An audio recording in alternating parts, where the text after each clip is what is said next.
Hey, what's up? I'm back with another word. Today I'm coming to you guys from the book of Job, chapter 38 and 39. And I'm just going to give a brief overview of what I read. Go back and read it for yourself and take it back to God.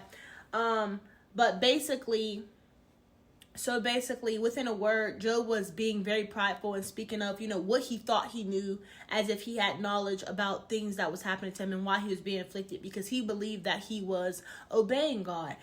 So he couldn't figure out why he was being afflicted, and he was just questioning God and questioning him about why he was being afflicted and experiencing everything that he experienced. And when God spoke to him, God was saying, he said, "Who is this that obscures my plans with words without knowledge? Brace yourself like a man. I will question you and you shall answer me." Right? So he started to question him about all these things of the earth, asking him, was you there when I laid the foundation of earth? Do you know how thunder is made?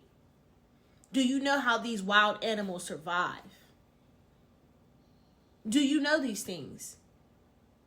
Do scientists know these things? How many scientists spend years of their life dying to find answers and don't find the answer? It says, does rain have a father? Who fathers the drop of dew? Who gives birth to the frost of the heavens? Who has the wisdom to count the clouds? Who provide foods for the ravens when it's young and it cry out to God and wonder about for a lack of food? Do you know when the mountain goats give birth? Do you count the months till they bear? Do you know the time they give birth? And it goes on to say, the wings of an ostrich flap joyfully, though they cannot compare with the wings and the feathers of the stork. She lays her eggs on the ground and lets them warm in the sand. Unmindful that a foot may crush them, that some wild animal may trample them. She treats her young harshly as if they were not hers. She cares not that her labor was in vain, for God did not endow her with wisdom or give her a share of good sense. Yet when she spreads her feathers to run, she laughs at the horse and a rider. Do you give the horse's strength or clothe its neck with a flowing of mane? Do you make it leap like a locust striking terror with its proud snorting? And it goes on and on and on. Does the hawk take flight by your wisdom and spread its wings toward the south?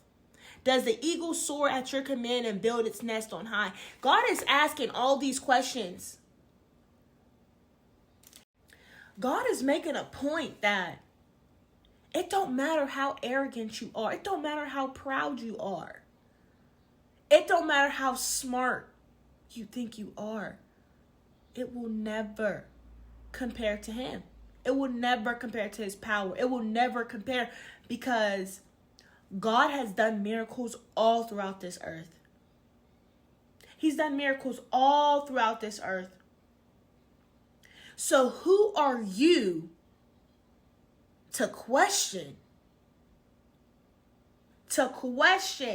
his works?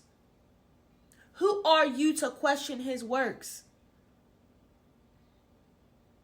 You see, part of your wisdom is going to come from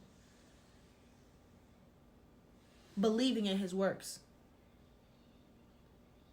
I love y'all. See you next time. Bye.